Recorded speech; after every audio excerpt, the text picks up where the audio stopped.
లంకెలపాలెంలో అమానుష పరిస్థితులు చోటు చేసుకున్నాయి.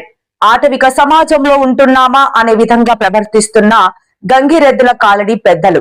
గంగిరెడ్ల సంఘం పెద్దలు మాకు ఆర్థిక ఇబ్బందులు ఉన్నందున 70,000 ఆర్థిక సహాయం సంఘం తరపున చేశారు. ఆ డబ్బు చెల్లింపుకై మాకు కొంత గడువు కావాలి అని అడిగినందుకు సంఘం పెద్దలు డబ్బులు తక్షణం చెల్లించాలని మీ కుటుంబాన్ని ఊరు నుంచి బహిష్కరించారు. మేము ఏమి పాపం చేశాం, మమ్మల్ని ఊర్ల నుంచి బహిష్కరించి కనీసం మంచినీరు కూడా దొరకనివ్వకుండా చేస్తున్నారు అంటూ తలకొండ చిన్నారి ఆవేదన వ్యక్తం చేస్తున్నారు. కనీసం మాకు హాస్పిటల్ కి వెళ్లడానికి లేదా ఎటువంటి అత్యవసర పరిస్థితులు వచ్చిన మమ్మల్ని ఒక అంటరాని వాళ్లు చూస్తున్నారని మీడియాని ఆశ్రయించారు. గతంలో ఈ విషయమై పరవాడ పోలీస్ స్టేషన్లో ఫిర్యాదు చేయగా సదరు సిఐ ఈ కేసుని మీ పెద్దల దగ్గరే తేల్చుకోవాల్సిందిగా సూచించారని చిన్నారి అసహనం వ్యక్తం చేశారు. ఇదే విధంగా గతంలో ప్రతి కుటుంబాలను పైగా బహిష్కరించారని, ఈ ఆటవిక సాంప్రదాయాలు మాతో అంతమైపోవాలని ప్రభుత్వాన్ని కోరుతున్నారు. ఎన్హెచ్ఆర్పీఎఫ్ నేషనల్ హ్యూమన్ రైట్స్ జిల్లా అధ్యక్షురాలు ఇందిరా ప్రియదర్శిని మాట్లాడుతూ, ఈ సమాజంలో ఇంకా ఇలాంటి ఆటవిక సాంప్రదాయాలు కొనసాగడం చాలా బాధాకరమని అన్నారు. ఇక్కడ అనకాపల్లి డిస్ట్రిక్ట్ అండి, లంకెలపాలెం గంగిరెద్దుల కాలనీ ఇది. దీనికి సంబంధించిన ఈ కుల వివక్షణ అంటే కులంలో నుంచి వెలివేయడం అనేది ఇంకా బాల్య వివాహాలు చూసాం, అయిపోయినాయి అనుకున్నాం, మన ప్రభుత్వాలన్నీ కూడా ఖండించింది అనుకున్నాం. కానీ ఈ మారుమూర గ్రామంలో ఇంకా కులంలో నుంచి వెలివేయడం అనే సాంప్రదాయాన్ని పెద్దలు ఇంకా తిరస్కరించలేదు. ఇది మాకు ఒక ఫ్యామిలీ కేసెస్ అంటే నేను ఎన్హెచ్ఆర్పీఎఫ్ హ్యూమన్ రైట్స్ నుంచి డిస్ట్రిక్ట్ ప్రెసిడెంట్ ఇందిరా ప్రియదర్శిని మాట్లాడుతున్నాను. సో ఈ కేసు నాకు రావడం జరిగింది. సో ఈ కేసుని నేను దర్యాప్తు చేయగా ఈ కులంలో నుంచి ఇలా మమ్మల్ని వెలేశారు మేడం, మా బావగారు ఇలా పాయిజన్ తాగేసిన కనీసం ఆటో సదుపాయం లేకుండా, మాకు మినిమం వాటర్ కూడా ఇవ్వకుండా, ఎవరితో మాట్లాడనివ్వకుండా మమ్మల్ని వెలేశారు. ఇలా మేము సంవత్సరం బట్టి కూడా ఈ ప్రాబ్లం ఫేస్ చేస్తున్నాం అని ఒకళ్ళు, 2 సంవత్సరాలు బట్టి నా తండ్రి చనిపోయినా నాకు కనీసం ఈ రోజు వరకు మంచినీళ్ళ చుక్క కూడా కనీసం ప్రొవైడ్ చేయకుండా నేను ఎక్కడికో వెళ్ళి తెచ్చుకుంటున్నాను. షాప్లో కూడా మినిమం నాకు ఆయిల్ ప్యాకెట్ కానీ ఏమి కానీ మినిమం నీడ్స్ అందించట్లేదన్న బాధని వెల్లడించడంతో నేను ఇక ఎంక్వైరీకి వచ్చాను. ఇప్పుడు బాధితులు మీకు మేము డీటెయిల్గా వాళ్ళని లైవ్లో మీకు చూపిస్తాను. అమ్మా చిన్నారి ఇక్కడ మాట్లాడు, నీకు జరిగిన అన్యాయం ఏంటో చెప్పు. మీడియా ముందుకి ఇవన్నీ మీడియా ముందు కూడా పెట్టడం దృష్టితో ఏంటంటే ప్రభుత్వాన్ని చేతులు జోడించి అడుగుతున్నాం, దయచేసి ఈ కులం నుంచి ఇలాగా వివక్షణ చేయడం అనేది ఇక్కడి నుంచి ఆపండి. ఎంఆర్ఓ గారు, సిపి గారు, సీఎంలు వీళ్ళందరికీ చేతులు జోడించి మరీ దండం పెడుతున్నాం. ఇటువంటి వ్యవస్థని తొలగించండి. ఎందుకంటే సాక్షి నేనే మాట్లాడాను, అయ్యా ఏంటి పని, ఇలా చేయకూడదు కదా, ఇట్లా మీకు డబ్బులు ఇవ్వాల్సి ఉంటే కనీసం కోట్లు ఉన్నాయి, నోట్లు ఉన్నాయి, మీరు చట్టరీత్యా తీసుకోవచ్చు, లేదా వాళ్ళకు కొంచెం టైం ఇవ్వండి, ఆ టైం ప్రకారం ఇవ్వకపోతే మీరు కోర్టును ఆశ్రయించండి అడిగితే ఇది మీరు చెప్తే న్యాయాలు జరగవు, ఏ కోర్టులైనా సరే ఏ జడ్జి చెప్పినా సరే మేము ఇలాగే ఉంటాం. వివాహాలు కూడా చట్టరీత్యా రద్దవడం వీళ్ళ దృష్టి ఎట్లా అంటే ఒక వైట్ టవల్ మీద ఒక పొల్ల అనేది పెడితే వీళ్ళ వివాహం రద్దు అయిపోతుంది. ఇది ఎక్కడ ఆచారం అండి? పెళ్ళిళ్ళు చేసుకున్న తర్వాత ఇష్టం లేదన్నా సరే వాళ్ళ దృష్టిలో ఒక పొల్ల ఇచ్చేస్తే వాళ్ళకి రద్దు చేసేస్తారు. ఇది ఎంతవరకు కరెక్ట్? ఆడపిల్లలు చదువుకోవాలి అంటే ఎడ్యుకేషన్ చేయకూడదట, 10th వరకు చేయాలి. దాని సాక్ష్యం చిన్నారి. ఏమ్మా చెప్పొకసారి. చదువుకోకూడదండి, ఒక బొట్టు ఇచ్చి ఊర్లోకి వెళ్ళమంటారు. ఆ చదువుకునేది వచ్చే డబ్బుల కన్నా బుట్టతో తెచ్చిన డబ్బులు ఎక్కువ వస్తాయని నమ్మకం అనమాట. అందుకని చెప్పి ఎవరిని చదవనివ్వరు కూడా, చదవనివ్వరు, ఇంట్లో పెట్టి తాళాలు వేసేస్తుంటారు బయటికి రాకుండా. ఇది ఈ విధంగా సమాజంలో ఇటువంటి దయచేసి మార్చండి. రేపటి తరానికి ఇటువంటి పరిస్థితులు రాకూడదు. ఒకవేళ డిప్యూటీ సీఎం పవన్ కళ్యాణ్ ను దత్తపుత్రుడు వైఎస్ జగన్ చేసిన వ్యాఖ్యలపై జనసేన ఎమ్మెల్యే బోలిశెట్టి శ్రీనివాస్ ఫైర్ అయ్యారు. పవన్ ను విమర్శించే ముందు జగన్ తన వ్యక్తిత్వాన్ని గుర్తుంచుకోవాలని హెచ్చరించారు. సొంత తల్లికి చెల్లికి కనీసం న్యాయం చేయలేని జగన్ అసలైన చెత్త పుత్రుడు అని విమర్శించారు. నిన్నటి రోజున జగన్మోహన్ రెడ్డి గారు కార్యకర్తల సమావేశం ఏర్పాటు చేసుకోవడం, వారి పార్టీని వారు డెవలప్ చేసుకుంటే తప్పులేదు, కానీ పని చేసినప్పుడు కూడా పని చేయలేదనే విధంగా మాట్లాడి విధానాన్ని నేను పూర్తిగా ఖండిస్తూ ఉన్నా. ఎందుకంటే ఇవాళ చంద్రబాబు నాయుడు గారు సీఎం అయిన తర్వాత ఈ రాష్ట్రం అభివృద్ధి దిశగా పరుగులు పెడుతుంటే జగన్మోహన్ రెడ్డి అనే వ్యక్తిని మర్చిపోయే విధంగా ప్రజలు ఉన్నారు కాబట్టి ఏదో రకమైన బురద జల్లాలనే ఆలోచనతో పనిచేసే విధానాన్ని మీరు గమనించే ఉంటారు. ఇవాళ ఏదైతే 6 ప్యాక్లో అన్నారో అది పూర్తిగా ఫెయిల్ అయిందని చెప్తా ఉన్నాడు ఆయన.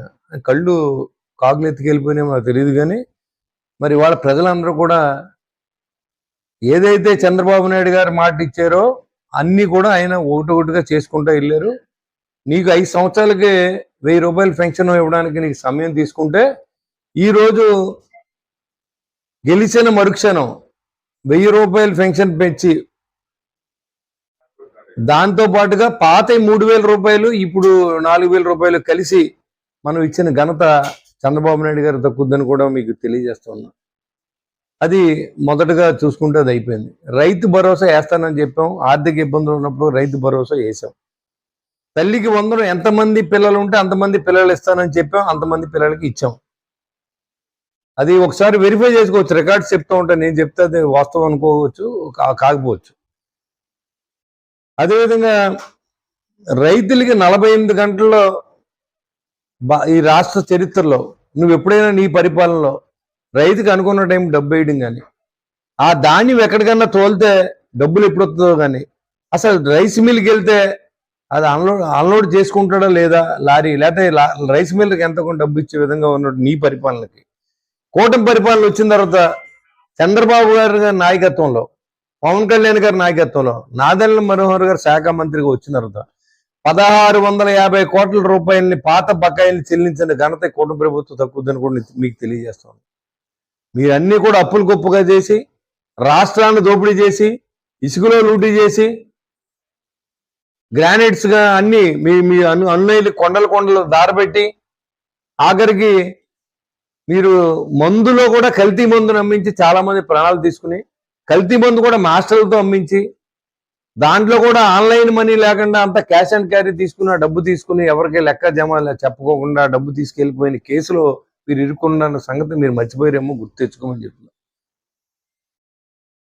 ఇవాళ రాష్ట్రంలో పోలవరం ప్రాజెక్టు నెక్స్ట్ ఇయర్ మన ప్రజలకు అనుసంధానం రైతులకు ఇస్తా ఉన్నాం అనేది చంద్రబాబు నాయుడు చెప్పడమే కాదు, అందరము ఆందోళన చెందుతుంటే ఏమయ్యారో ఆచోకి మనకు తెలియటం లేదని చెప్పి ప్రతి ఒక్కరూ అదే ప్రయత్నంలో ఉంటే నువ్వు చేసిన పనేంటి? అప్పటికే నిర్ధారణ కాలేదు, మిస్ అయ్యారా, చనిపోయారా, ఏం జరిగిందో నిర్ధారణ కాలేదు. అంతకంటే ముందే నువ్వు ముఖ్యమంత్రి పదవి గురించి సంతకాలు సేకరణ చేసిన విషయం కూడా ఈ సందర్భంగా రాష్ట్ర ప్రజానీకానికి గుర్తు చేస్తున్నారు.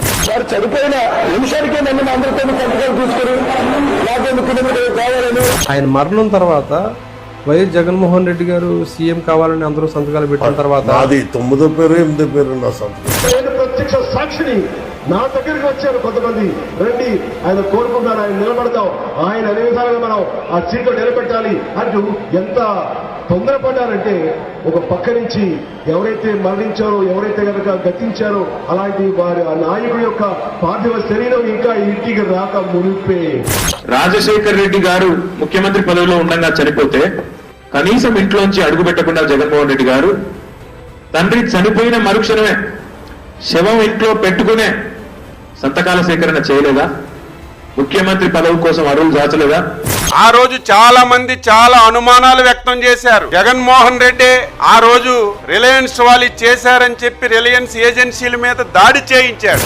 Attacked Reliance outlets across the state following unsubstantiated reports about former Chief Minister Y.S. Rajashekar Reddy's death, in which it seems that Mukesh Ambani had been blamed in death. మళ్ళీ అదే రిలయన్స్ వాళ్ళతో మంచి చేసుకున్న వాళ్ళకి రాజ్యసభ స్థానాలు ఇచ్చాడు. రిలయన్స్ ఇండస్ట్రీస్ అధినేత ముఖేష్ అంబానీ అభ్యర్థన మేరకు సీఎం జగన్ పరిమళను ఏపీ నుంచి రాజ్యసభకు ఎంపిక చేశారు. అదే సమయంలో ఈ పార్టీలో ముఖ్య నేతగా ఉన్నటువంటి బొత్స సత్యబాబు గారు బహిరంగంగా వైఎస్ మృతి వెనక జగన్ హస్తం ఉందని సాక్షాత్తు నీ దగ్గర ఉన్నటువంటి బొత్స సత్యబాబు గారు ఆ వేళ మాట్లాడారు.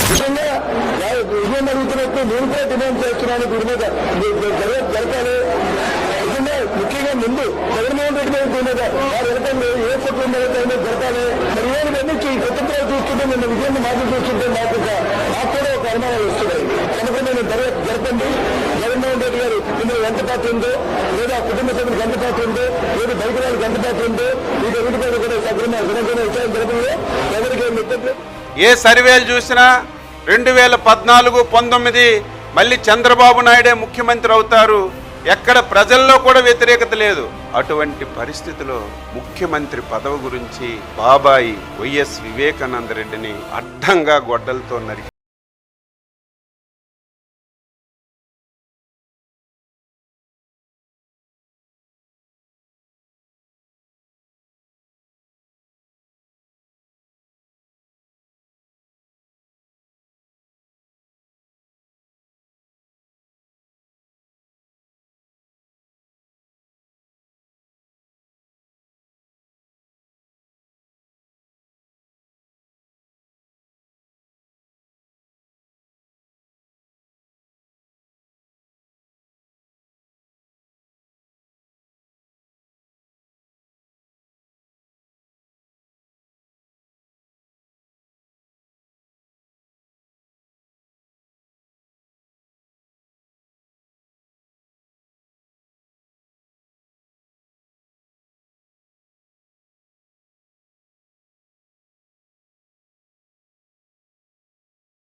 అక్కడ ఉపన్యాసాలు ఇచ్చి స్లోగన్స్ ఇచ్చేసి ఒక అరగంట గంట పాటు, ఎందుకంటే ప్రపంచానికి తెలియాలి ఏమన్నాడు ఈ వ్యక్తి అనేది తెలియాలి కాబట్టి నిరసన తెలియజేయడము ఫస్ట్ టైం నాకు తెలిసి ఇంత ఇంత ఇంత శాంతియుతంగా.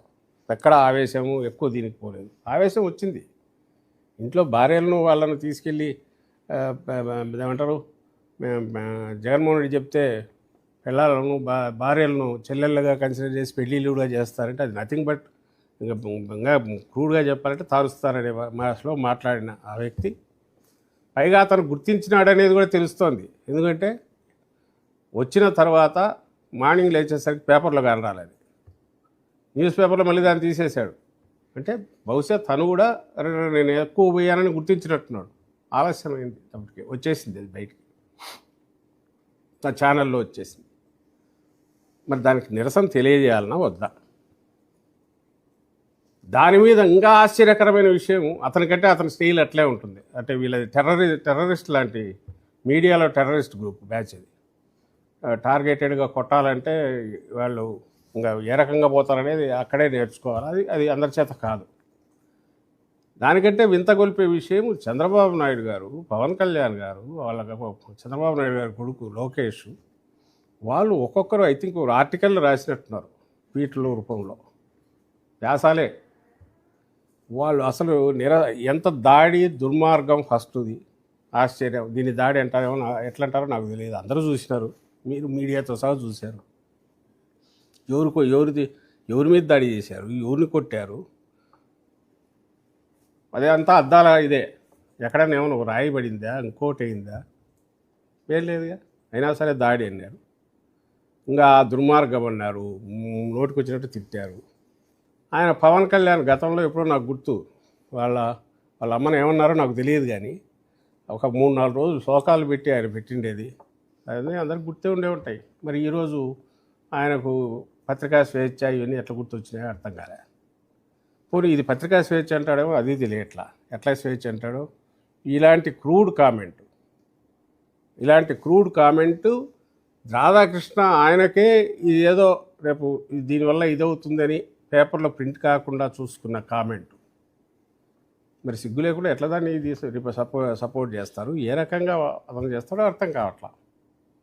దాడి అంటే ఎట్లుంటుందంటే, మాకు సంబంధం లేని ఒక న్యూట్రల్ అతను సాక్షి ఛానల్లో డిస్కస్ చేస్తా మాట్లాడిన దానికి సాక్షి మీద ఆఫీసుల మీద పడినారు కదా, అది దాడి. ఒక ఆఫీస్ దగ్గర తగలబెట్టినట్టున్నారు,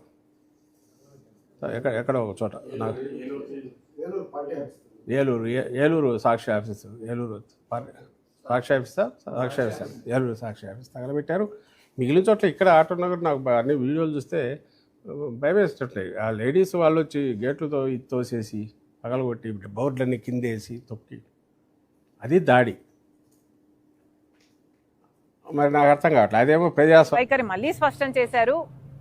మేము అమరావతికి మద్దతు ఇస్తూనే అమరావతికి అప్పులు ఇవ్వకండి, అమరావతి కట్టడము కేంద్రం బాధ్యత, అమరావతి కట్టడానికి ఎన్ని అయితే డబ్బులు అవుతాయో పూర్తిగా నిధులు ఇవ్వండి తప్పితే మాకు అప్పులు ఇవ్వద్దండి అని చెప్తూ స్టేట్ రీఆర్గనైజేషన్లో పెట్టిన అన్ని వాగ్దానాలను హామీలను కూడా గుర్తు చేస్తూ అవన్నీ కూడా నెరవేర్చాలి అని పార్లమెంట్లో కాంగ్రెస్ పార్టీ తరఫున మాట్లాడడం జరిగింది.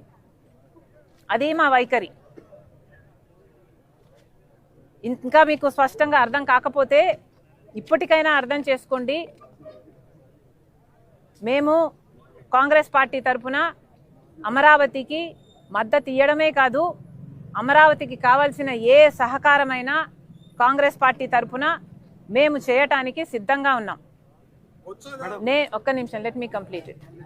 కేవలం అమరావతికి మేము మద్దతు ఇచ్చినందుకు, మావిగన్ను ఒక జోక్ అని మేము అన్నందుకు, నేనేదో ఎవరి దత్తపుత్రిక, మోదీ గారి కూటమి దత్తపుత్రిక, కూటమి దత్తపుత్రిక అని మాట్లాడుతున్నారు.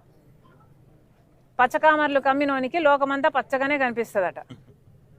జగన్మోహన్ రెడ్డి గారు బీజేపీతో అక్రమ పొత్తు పెట్టుకున్నారు.